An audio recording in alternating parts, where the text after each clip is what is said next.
15 वर्ष संघर्ष करत होते. अभ्यंकर साहेबांपर्यंत ती वार्ता आली. आयुक्त साहेबांसोबत मीटिंग बोलवली, प्रतिसाद दिला. परंतु अभ्यंकर साहेब अनुसूचित जाती कमिटीवर आहे. ती कमिटी ज्यावेळेस नवी मुंबईत भेट द्यायला गेली त्यावेळेस त्यांनी आणि सांगितलं, आता तुम्ही बोला. आयुक्त आणि उपायुक्तांनी सांगितलं, CHB वाले असतील, बालवाडी सर्वांना आम्ही पुढील 15 दिवसामध्ये त्यांचं शिक्षकांना हक्काचं वेतन मिळालं, जे गेले 27 वर्ष मिळालं नव्हतं. म्हणजे आपल्या म्हणून अभ्यंकर साहेबांकडे आम्ही पाहतो. साहेब, मुंबईमध्ये अनेक शिक्षकांना मान्यता मिळत नाही. जो शिक्षक अभ्यंकर साहेबांना भेटतो तात्काळ या सभागृहातले शेकडो शिक्षक याचं उदाहरण आहे. सणाचा दिवस असो, दिवाळीचा दिवस असो, अभ्यंकर कार्यालयात असताना सुद्धा एकही दिवस सुट्टी घेतली नाही. ते सतत शिक्षकांच्या सेवेत कार्यरत असतात. जवळपास 2200 शिक्षक आणि या सभागृहातला एकही शिक्षक सांगणार नाही अभ्यंकर साहेब करत असतात. आपली प्रशासकीय ज्ञानाची पूर्ण ओतत असतात. त्याचाच परिपाक म्हणून मुंबईमध्ये शिक्षक सेनेचं अत्यंत प्रचंड असं जाळं उभं राहिलेलं आहे. विधानसभा संघटक आहेत, विधानसभेची संपूर्ण टीम आहे, शाखा समन्वयक आहेत, शाखेची टीम आहे. म्हणजे जवळपास 350 ते 400 कुशल मनुष्यबळ पक्षाचं मदत करण्यासाठी शिक्षक सेनेचे पदाधिकारी हे मुंबईमध्ये कार्य करत आहेत. साहेब, माझी विनंती आहे, मुंबई महानगरपालिका जवळ आलेली आहे आणि अत्यंत कुशल असं मनुष्यबळ हे शिक्षक सेनेचं आहे. सुद्धा आमच्याशिवाय दुसऱ्या कोणाला कामच देत नाही. शाळेतल्या शिक्षकांना ओढून ते. आमची विनंती अशी आहे की अभ्यंकर साहेबांच्या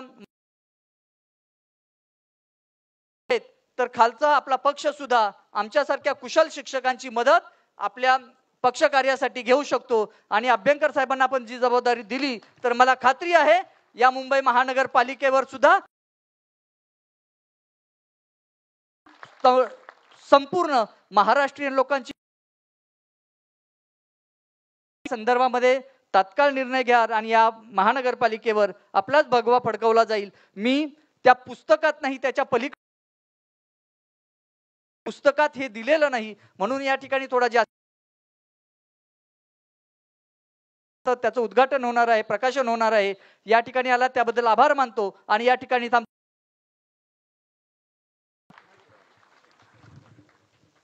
धन्यवाद सर. अंकुर रुजतो तोच भविष्याचा वृक्ष बनतो. शिक्षक सेनेच्या कार्याचा पुस्तिकेचे प्रकाशन माननीय उद्धवजी ठाकरे साहेबांनी करावे.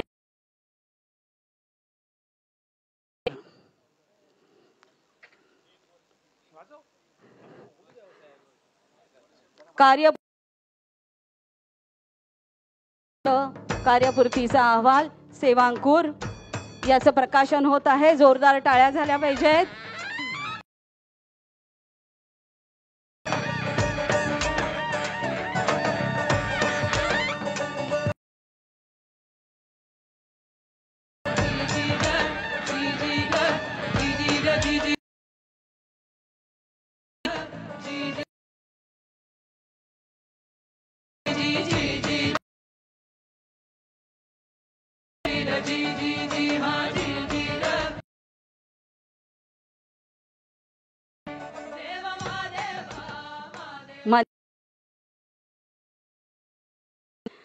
त्यांच्या शब्दात मृदुता, त्यांच्या जागरूकता, ज्यांचे मार्गदर्शक साहेब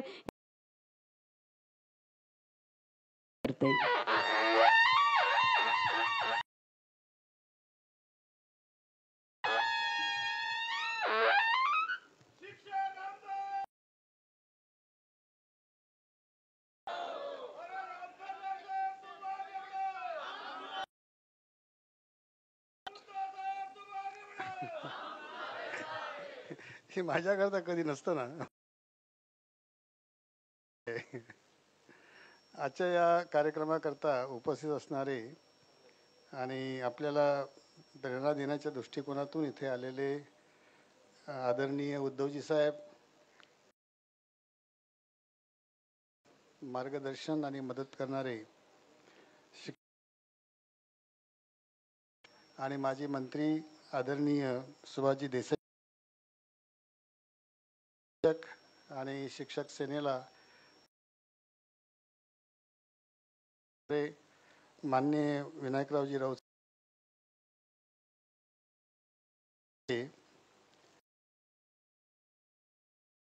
सावंत साहेब,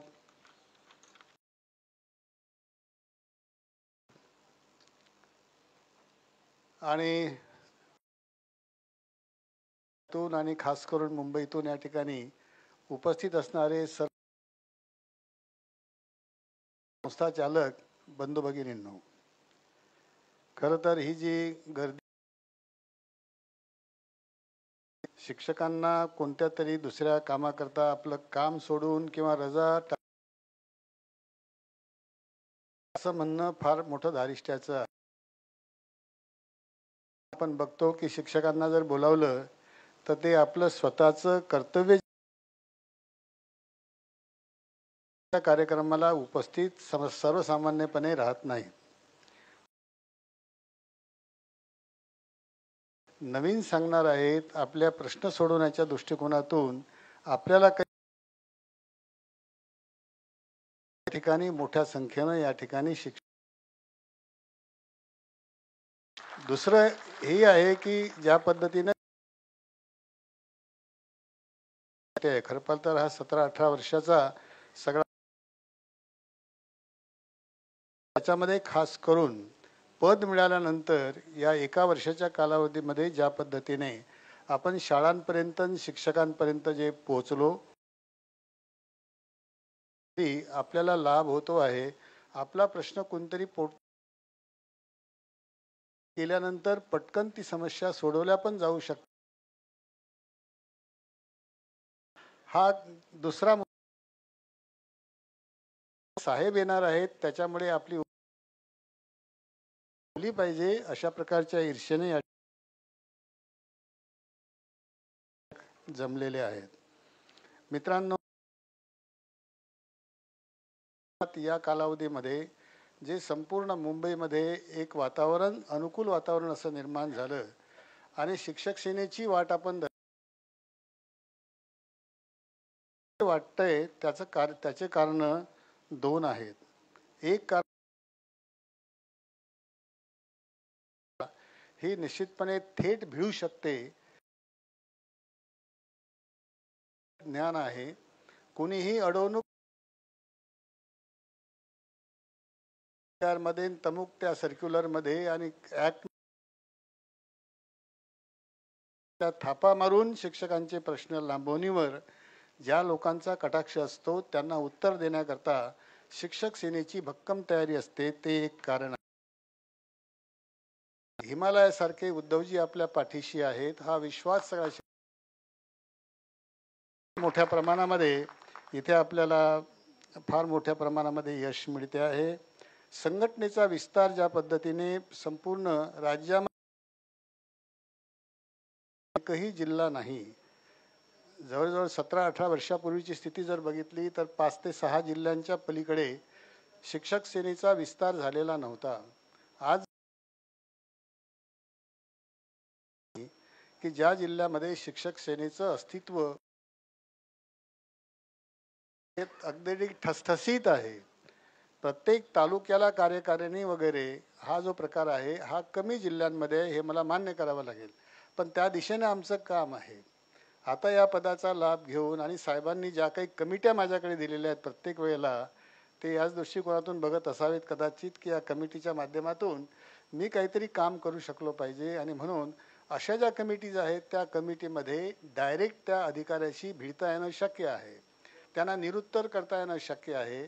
शिक्षकाचा प्रश्न का सोडवला जाऊ शकत नाही या संदर्भातला खुलासा त्या व्यासपीठावर स्पष्टपणे घेण्याची सोय असणाऱ्या कमिट्या साहेबांनी माझ्याकडे दिल्या. त्याच्या माध्यमातून फार मोठ्या प्रमाणामध्ये आपल्याला प्रत्येक जिल्ह्यामध्ये फार चांगल्या प्रकारचा प्रतिसाद मिळतो आहे. त्यामध्ये मुंबई तर आहेच, पण नवी मुंबई हे एक चांगलं युनिट आपलं तयार झालं. ठाण्याला आहे, संभाजीनगर आधीच आहे, नांदेड खूपच मजबूत झालं आहे. मला असं वाटतं की असं गाव नसेल की ज्या ठिकाणी म्हणजे ग्रामपंचायतीच्या उद्या जर निवडणुका झाल्या तर नांदेडमधले सर्वचे सर्व गावांमध्ये शिक्षक सेनेचे पदाधिकारी एवढ्या मोठ्या संख्येनं तिथे आहेत की एकही ग्रामपंचायत दुसऱ्या कोणाला मिळू शकणार नाही, या ताकदीचे लोक त्या ठिकाणी तयार झालेले आहेत. परभणी तेच आहेत. संघटनेची वज्रमूठ पोलादी याचमुळे निर्माण झाली की प्रत्येक जिल्ह्यामध्ये फार मोठ्या प्रमाणामध्ये आपल्याला यश मिळालेलं. अग्रवाल या ठिकाणी आहेत, किरण अग्रवाल, जे दुसरी शिक्षकांना ज्या पद्धतीने लाभ दिला गेला होता, माझ्याच अध्यक्षतेखाली 2006 मध्ये जी कमिटी फॉर्म झाली होती मिळालं, ते सगळे रेग्युलर, परंतु हे एवढ्या सोबत आहेत आणि हे प्रत्येक जिल्ह्यामध्ये आहेत आणि मोठ्या संख्येने आहेत. आपल्याकडे फार मजबूतपणे उभं आहे. समग्र शिक्षाचे जेवढे कंत्राटी कर्मचारी आहेत ते कंत्राटी कर्मचारी सुद्धा माझ्या कालावधीमध्ये नियुक्त आणि तो सोडवण्याच्या मार्गावर आहे. तिथे आपल्याला साहेबांची मदत निश्चितपणे, जे दुर्लक्षित होतं ते एक शिक्षकांचं संघटन आहे. पवित्र पोर्टलमध्ये काही प्रॉब्लेम, असा मोठा ग्रुप या ठिकाणी आता 50-60 तर नक्कीच बसलेले असतील, त्याचं एक मोठं संघटन वगैरे आहेत, बाबा आहेत, मंगेश पाटील आहेत, या सगळ्या लोकांनी ज्या पद्धतीने ताकदी निर्माण केलं, असं संस्थात्मक कामं मोठ्या प्रमाणात झालेली असल्यामुळे संस्था, शिक्षक आणि मुख्याध्यापक निश्चितपणे अंकित झालेले आहेत. नवीन प्रवेश होत नाही खरं पाहिलं तर दररोज, आणि ते सुद्धा अशा शक्तिशाली लोकांना, त्यामधले मोठ्या प्रमाणामध्ये मला वाटते जालिंदर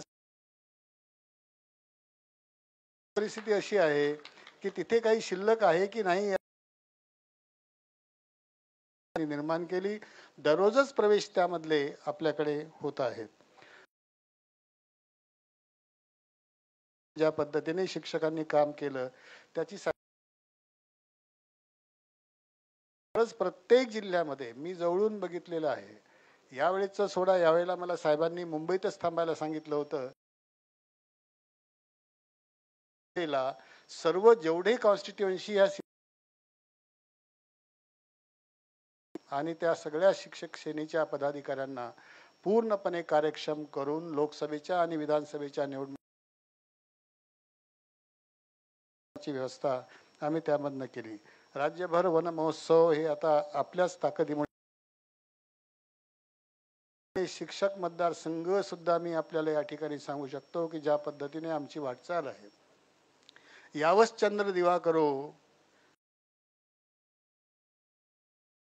हा मतदारसंघ हा शिवसेनेकडे राहील अशा प्रकारचा विश्वास आता. महोदय, आपण सत्तेत याल तेव्हा याल, पण नाही संपूर्ण देश जाणतो आहे. आमचे काही प्रश्न निश्चितपणे प्रयत्न प्रत्येक वेळी केलेला आहे, मला याची पूर्णपणे जाणीव आहे. परत त्याचा मेन्शन या ठिकाणी करतो. त्या संदर्भात शिर्डी घेतो त्याप्रमाणे त्यांनी घेतलं. साहेबच असे आहेत की जे सांगतात, आणि म्हणून तरी पण या जुन्या पेन्शन योजनेच्या जी युनिफाईड पेन्शन स्कीम आली आहे त्यामुळे त्यावर कोणाचाच विश्वास नाही आहे, कायम आहे. 10, 20, 30 सगळ्या कर्मचाऱ्यांनंतर त्याच्यावरची, 30 वर्षानंतर त्याच्यावरची सगळ्या कर्मचाऱ्यांना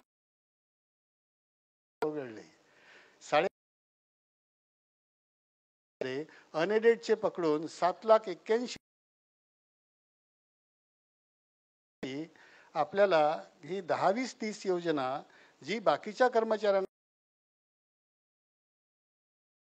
10 लाख कर्मचाऱ्यांकरता एक न्याय आणि ज्या राज्यघटनेचं आम्ही कौतुक करतो आहोत आणि खरंच आहे ते कौतुक करण्यासारखंच आहे, त्यामधलं आर्टिकल 14 आणि 15चं सर्रास उल्लंघन होते आहे. ही बाब चिंतेची आहे. शिक्षक मंजुरीचे मागील 50 वर्षाचे जे निकष आहेत ते 28 ऑगस्ट 2015चा GR आणि 15 मार्च 2024 प्राथमिक शाळांमध्ये शिक्षक नाही, 3-3 वर्गांना एकच शिक्षक आहे. ही स्थिती बाहेर आहे असं मी सांगत नाही. ही स्थिती मुंबईत जर आपण गेलात तर त्या ठिकाणी एका शिक्षकाला अक्षर आणून त्या ठिकाणी कुठली तरी पद्धतीने ही जी अवस्था निर्माण झाली, पायंडा पडलेला आहे आणि त्याच्यावर कोणी बोलतो. सभागृहामध्ये दिल्या गेली. विशेष शाळेचा दर्जा देणं खूप आवश्यक आहे. त्यावेळेला हा रात्रशाळेचा शिक्षक त्या ठिकाणी अध्ययन घडून आणतो. हा रात्रशाळेचा शिक्षक करतो. 17 मे 2017 तर तो तरी कमीत शिक्षक जे आहेत ते पूर्ण वेळ सेवा सुद्धा याच पद्धतीच्या आहेत. वसती शाळेचे शिक्षक यांनी 8,000 शाळा चालवून दाखवल्यात आणि त्यावेळेला अतिशय पडत्या काळात त्यांनी शाळा चालवून दाखवल्यात. या वसती शाळेच्या शिक्षकांना सिनियर स्केल करता त्यांची ती सेवा पकडल्या जात नाही. जुन्या पेन्शन त्यांची ती सेवा ग्राही धरल्या जात नाही. हा त्यांच्या शैक्षणिक कामापासून संरक्षण आम्हाला धाक दाखवतात. अरे मध्ये 27वा कलम आहे. शिक्षकांना अशैक्षणिक निवडणुकीचं फक्त ज्या दिवशी निवडणूक आहे मॅक्सिमल सेन्सस देतात. पॉलिटिशियनच्या कामामध्ये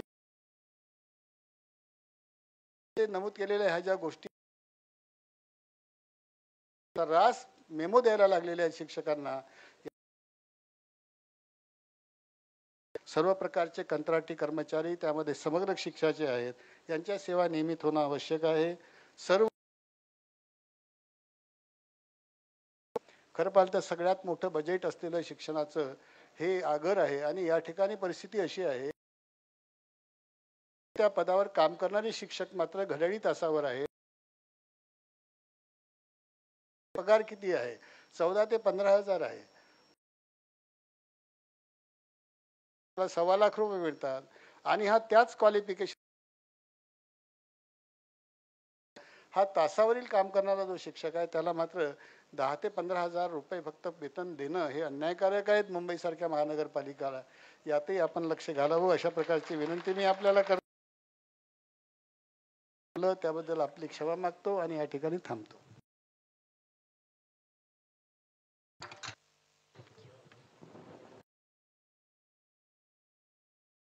सर म्हणजे महाराष्ट्राला ज्यांचा आवाज महाराष्ट्राच्या माननीय उद्धवजी बाळासाहेब ठाकरे यांना उद्बोधित करावे.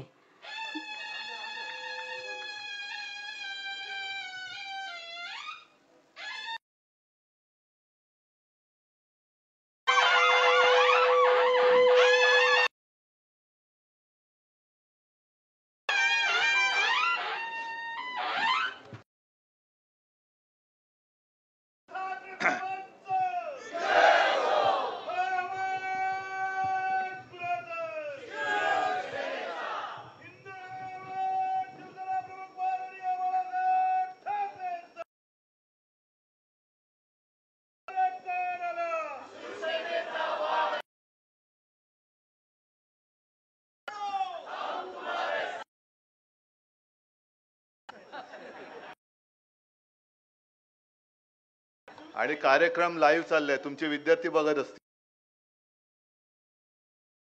वर्गात जाऊन त्यांना गप्प राहा सांगणं करायचंय. आनंद वाटतोय, अभिमानही वाटतोय. पहिल्या प्रथम मुंबई शिक्षक मतदारसंघातून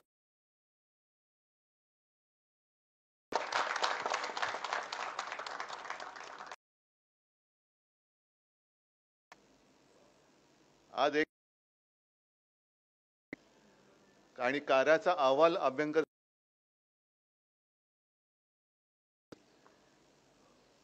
शिक्षक मतदारसंघातल्या आमदारांनी त्याचा,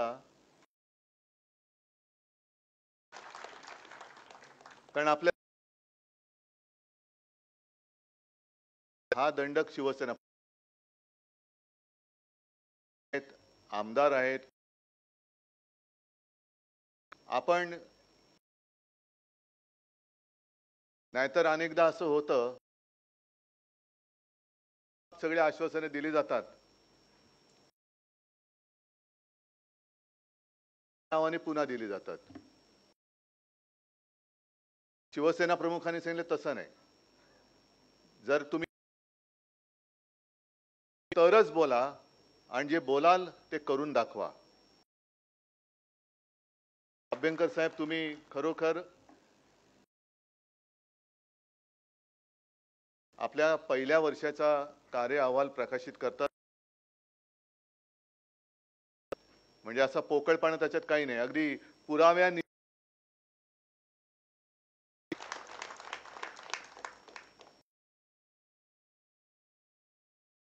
कमी जातो.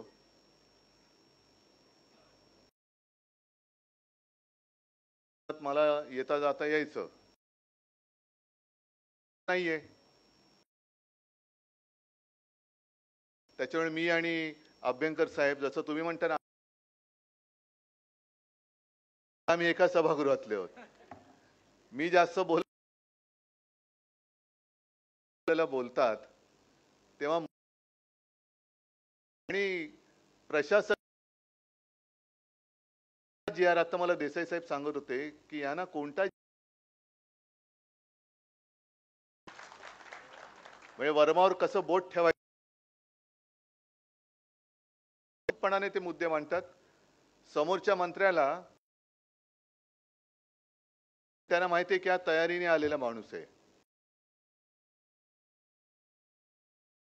करायचंच आहे. साहेब तुमची प्रशासकीय सेवेमध्ये गेली म्हणजे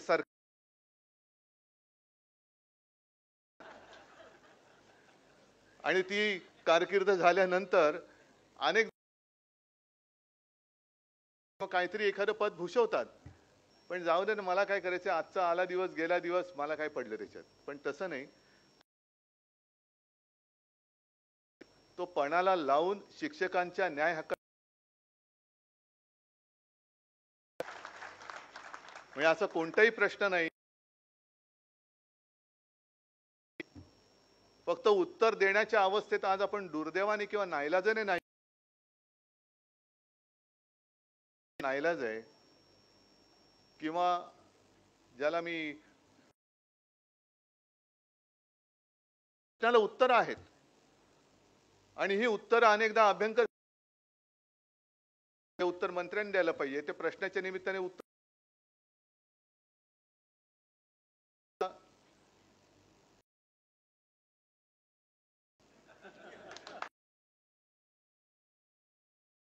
तुम्हाला काय वाटतं मी मस्करी करतोय? आता हे सुद्धा शिवसेना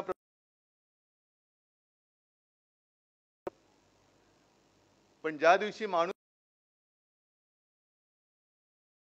आता मला सांगाय तरुण आहेत की नाही,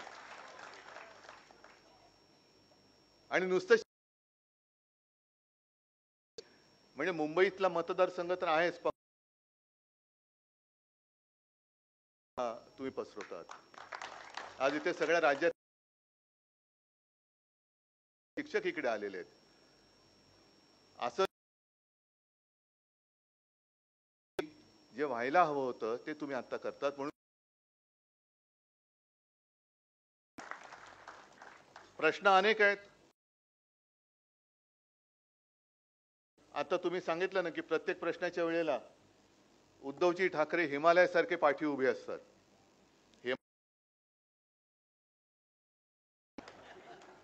नाही तर हिमालयासारखा उभा आहे पण काय करू, अरे तसा थंडपणा आपल्याला परवडणार नाही. आपला म्हणजे सह्याद्रीची आहे.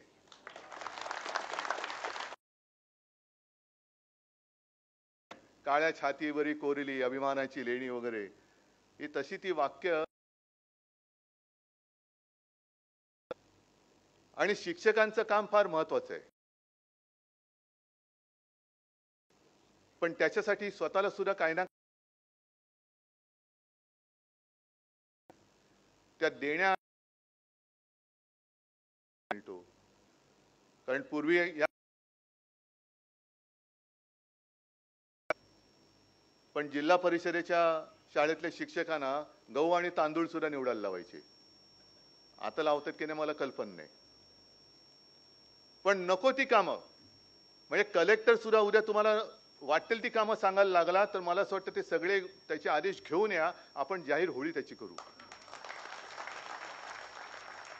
कारण वेडवाकडं काम नाही करणार आम्ही. ज्याला गुरुदेव की कसंही हाकावं आणि कसंही राबतोय, हा खालावलेला नाही त्याचा दर्जा.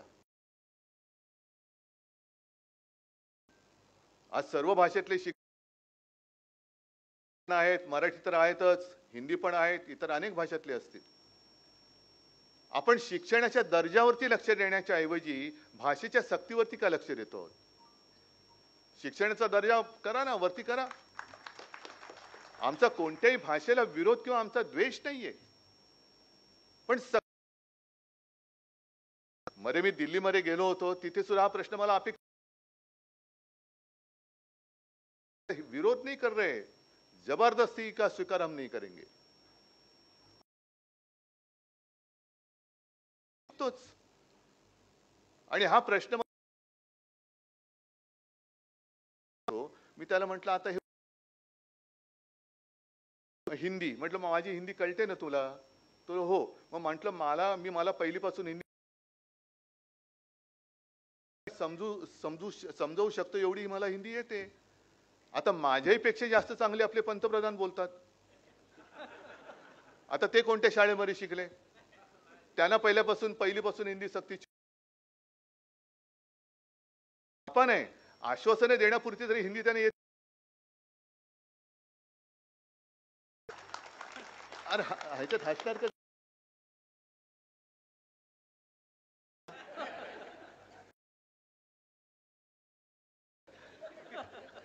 आता कालच तुला नितीश कुमार, त्यांना तर काय कळतच नाही बिचाऱ्यांना. मी त्यांची टिंगल नाही करू शकत, कारण वयोमान परत्वे प्रत्येकाचा आदर ठेवायला पाहिजे. पण तिकडे आपले विकास आघाडी किंवा इंडिया आघाडी हे भ्रष्टाचारांना आणि त्यांचा बचाव करण्यासाठी म्हणून पुढे आलेले आहेत की तुम्ही महाराष्ट्रामध्ये याल, कुंभमेळा वेगळा, हा दंभमेळा आहे, दंभाचा.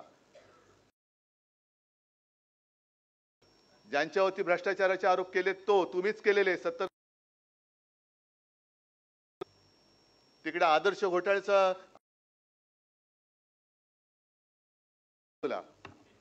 मग कोण कोणाला रक्षण करते? तुम्ही आमच्या हातामध्ये आम्ही शेख हसीनाला तुम्ही बांगलादेशाने विरोध करताय आणि त्यांच्या तिकडनं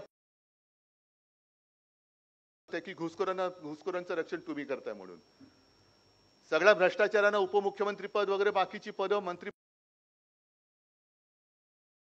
खरोखर काय काय वेळेला अशी कीव येते, कोणाची येते मलाच कळत नाही. की कीव आले खरी, पण कोणाची करायची?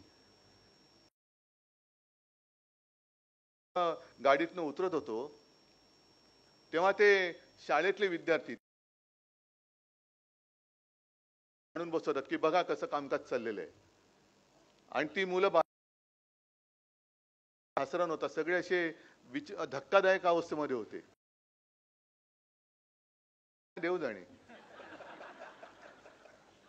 तरी नशीब त्या दिवसाच्या संध्याकाळी विधान भवनाच्या लॉबीमध्ये मारामारी झाली.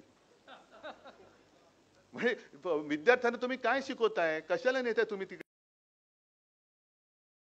दिवे पाजळतात की ज्याच्यातनं विद्यार्थी काहीतरी चांगले शिकतील. विधिमंडळ, त्या विधिमंडळामध्ये उद्याचे असं आम्ही शाळेतच ऐकतो. भावी त्या आत्ताच्या आधारस्तंभ बघतात कसे एकमेकांच्या, कशाचा काही पत्ता नाही. शिक्षणाचा आपल्या काही पत्ता नाही. कोण शिकवते काही नाही. त्या शिक्षक म्हणतात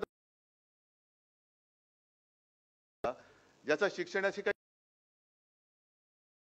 जाणार, कदाचित म्हणून जाणार. तर मग शिक्षकांचं जे महत्व आहे ते एक ज्याला आपण दिशा देण्याचं काम म्हणतो, ते लहान मुलं आपण सगळेच जण, तुम्ही सुद्धा शाळेत प्रमोद नवलकर नेहमी म्हणायचे, ते शिवसेना प्रमुखांच्या बाबतीत म्हणायचे की आमच्या आयुष्याची एक चांगला शिल्पकार आम्हाला लाभला म्हणून त्यांनी आमच्या माती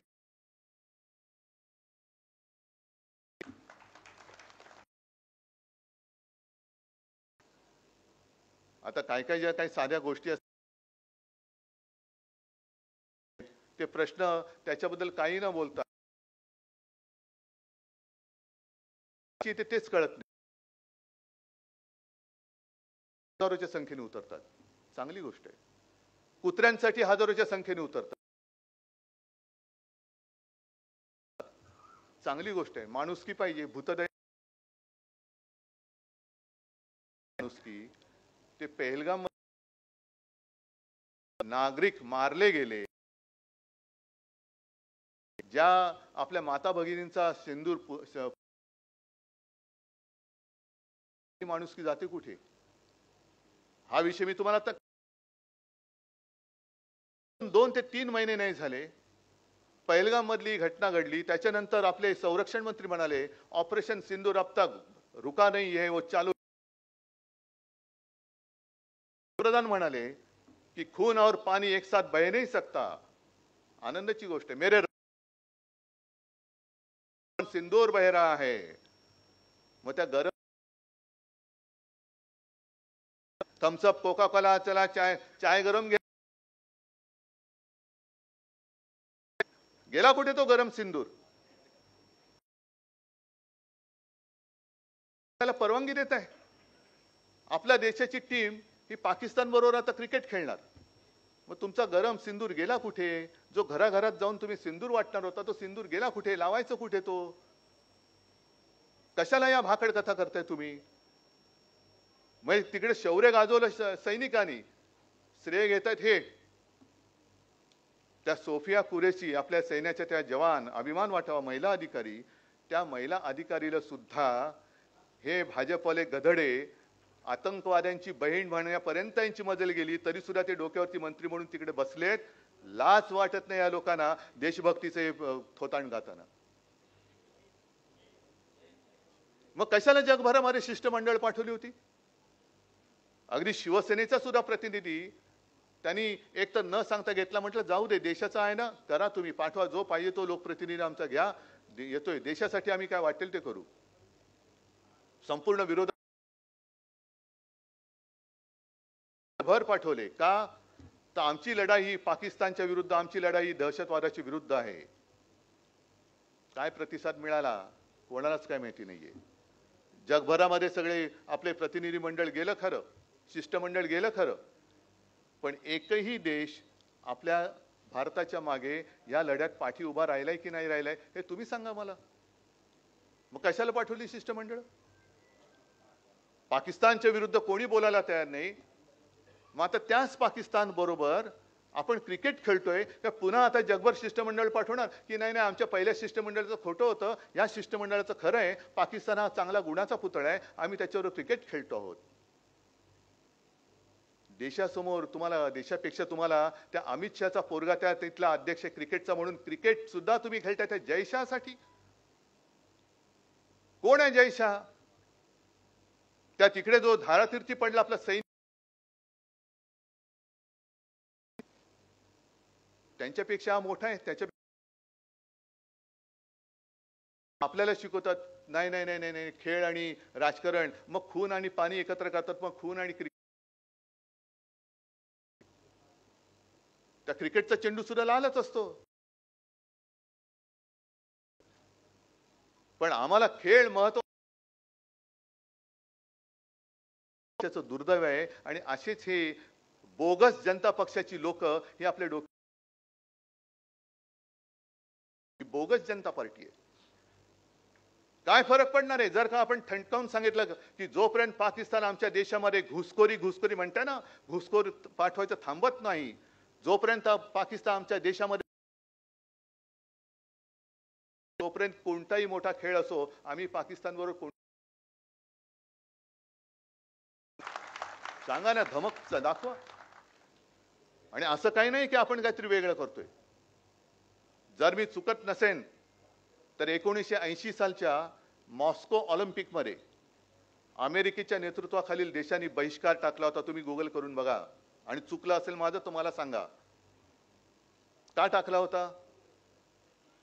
रशिया अमेरिकेत घुसली होती म्हणून नाही, रशिया अफगाणिस्तानमध्ये घुसली होती म्हणून अमेरिका आणि तिच्या नेतृत्वाखाली काही देशांनी त्या ऑलिम्पिक्स वरती बहिष्कार टाकला. ऑलिम्पिक वरती संपूर्ण जग हा तर कुठला कप आहे. आणि मग त्याच्या पुढच्या ऑलिम्पिक मध्ये त्याच्यावरती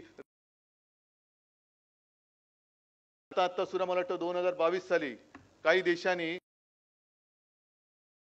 राजनैतिक बहिष्कार टाकला होता. दाखवा ना तुम्ही देश म्हणून काहीतरी एक ठाम आहात. एकदा सांगायचं की पाकिस्तान जो आपल्या विरुद्ध लढतोय, आम्ही पाकिस्तान जिंकलंच. रावळपिंडीवरती बॉम्ब टाकले, कराचीवरती बॉम्ब टाकले, लाहोरवरती बॉम्ब टाकले. ण्याचा अभिमान वाटतोय आम्हाला.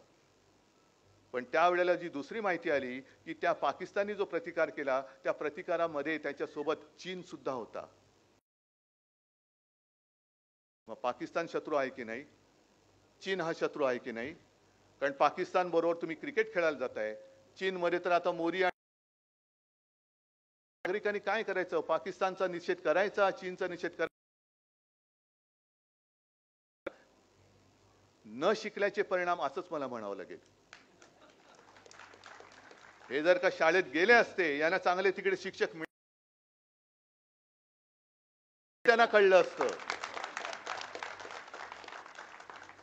कारण आयुष्यामध्ये घडवत असतो आपलं. जर नेत्याला तुमचं नेतृत्व तरी काय करणार. निवडणुकीचं काम आहे. पहिली गोष्ट एक काम करा. मग आता तुम्हाला ती सवय आहे, उद्धव ठाकरे हजर, सुभाष देसाई हजर, सगळे हजेरीपट घेऊन बसा. दोनदा कसा हजर झालास? का प्रामाणिकपणाने निवडणूक घेतली तरी जिंकूच शकत नाही. आणि महाराष्ट्र तर अजिबात जिंकू शकत केली. हे आता राहुल गांधींनी उघड केलेलं आहे. यांचं बुरखाच फाडलेलं आहे, ढोंग उघड पाडलेलं आहे. आणि अशा या सगळ्यांच्या हातातून आपला देश, जो तुम्ही आता मला पुस्तकं दिले ते